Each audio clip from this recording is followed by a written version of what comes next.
Hey guys, what is up? It is the Fast Break Report here, bringing you guys another vlog, and today I want to talk about Chris Duarte, the rookie for the Indiana Pacers, who feels like he's kind of exploded onto the scene. I'm not going to lie, if NBA Rookie of the Year voting were to start today, like just from the start of the season, I really think Chris Duarte and Jalen Green would be heading like neck and neck for 1 and 2.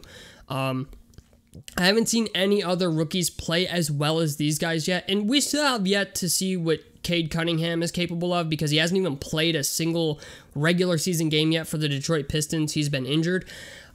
He's got like an ankle injury or whatever. But I'm going to be honest with you. I feel like Chris Duarte is going to be one of the guys in the running for Rookie of the Year this year. He's getting minutes. He's not afraid to shoot the ball.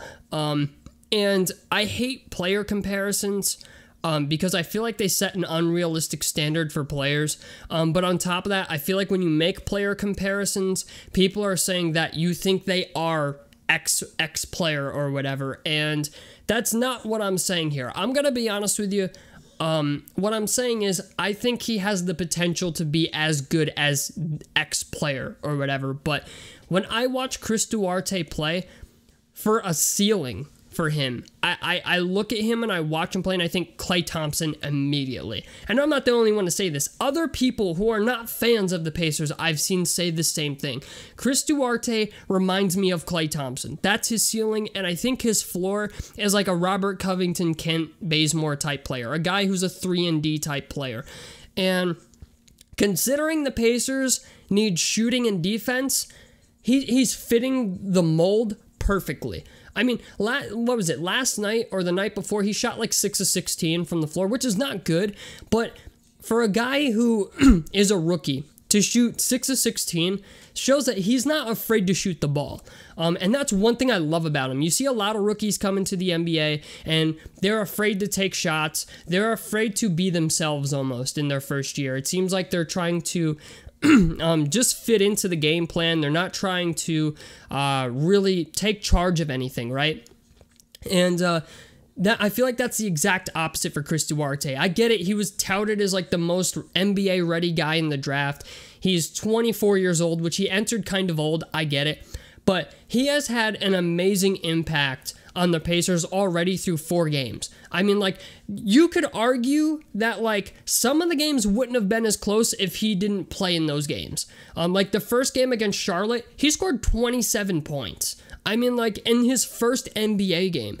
And tonight, he's played 11 minutes. I'm watching the game right now against the Bucks. We're losing, but he's the bright spot. He's played 11 minutes. He's shooting 4 of 8.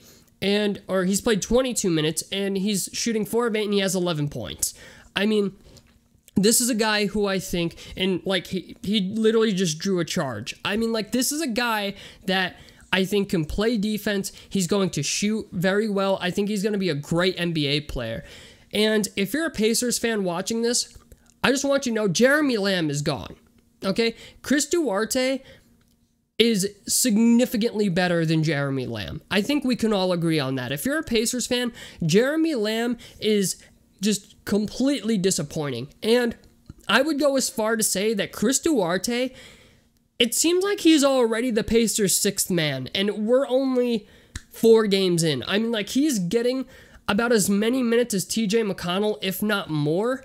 And he's living up to the hype. He's living up to the expectations. And when the idea that a rookie is getting minutes like this shows that Rick Carlisle actually likes him. And we all know that if Rick Carlisle doesn't like you, you're not going to play.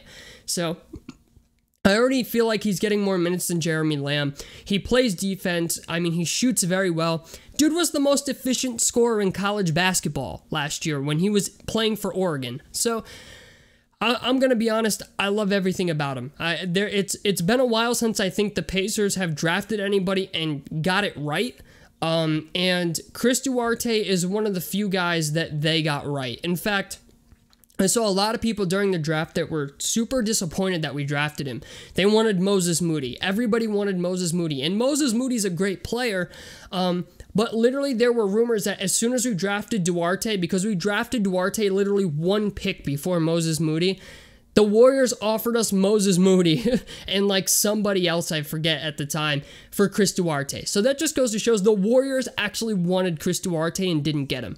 So all I'm saying is I think he's going to be a really, really good player, and I think he's one of the few bright spots for the Pacers going forward. You know, I know I sound like it sucks because I'm biased because I'm a Pacers fan, but when I'm one of those people that it's like, if I see something, I judge it for what the face value is. You know, like as a Pacers fan, I can admit our defense is horrendous. Okay, I feel like we almost have too much talent. You know, we have T.J. Warren, Sabonis, Miles Turner, Malcolm Brogdon, Karis LeVert. You know, we've got some guys on our team that are really good players, but you know, we haven't found a way to make that work yet. And even right now, Karis LeVert's injured. He's not playing.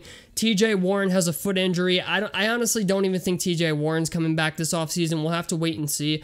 But Jeremy Lamb is gone. I mean, like, just watching Chris Duarte play, the way that he plays defense, okay? Jeremy Lamb is gone. Chris Duarte is going to get his minutes.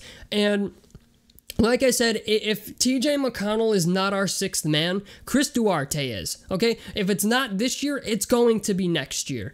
And, you know, I understand we just re-signed TJ McConnell to like a 4-year, $35 million contract. So I feel like by default that makes him the sixth man on the Pacers roster. But I wouldn't be surprised if Chris Duarte becomes the sixth man this year, start of next year, and TJ McConnell's like the seventh man. And TJ McConnell would have no problem with that. He's getting his money. He's playing ball. That's what matters. But as far as Jeremy Lamb goes, yeah, that's $10.5 million that you can say we're getting rid of at the end of the season. I feel like Chris Duarte is a better player than Jeremy Lamb. And Chris Duarte, even in preseason and even one game during the regular season already, we've seen him make clutch shots at the buzzer. I mean, during the preseason, it felt like every other game, Chris Duarte was hitting a buzzer beater. And he's already hit one in a regular season game. So this is a kid who's not afraid of big moments either. Like when the shot clock's winding down, it seems like he doesn't get rattled. And that's another big thing that most rookies don't have. Like we saw Ja Morant last night against the Lakers completely choke a free throw. And all due respect, I think that was the first time that Ja Morant has ever been put in that situation where he has to make a free throw, make 3 consecutive free throws in order to send the game to overtime. But Chris Duarte strikes me as a player that would not have that problem at the line. And I think he's incredibly mature for a rookie.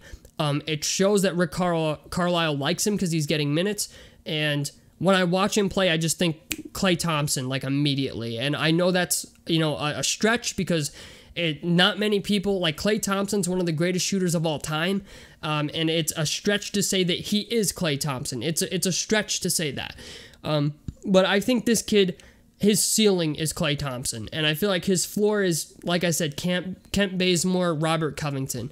And you know what? I'm perfectly fine with that. I feel like this is one of the few guys that the Pacers got right, and it feels good to finally get a draft pick right. So tell me what you guys think down below in the comment section below. Like helps me out. Subscribe if you guys want to see more. This has been the Fast Break Report, and I'm out of this motherfucker. Peace, guys.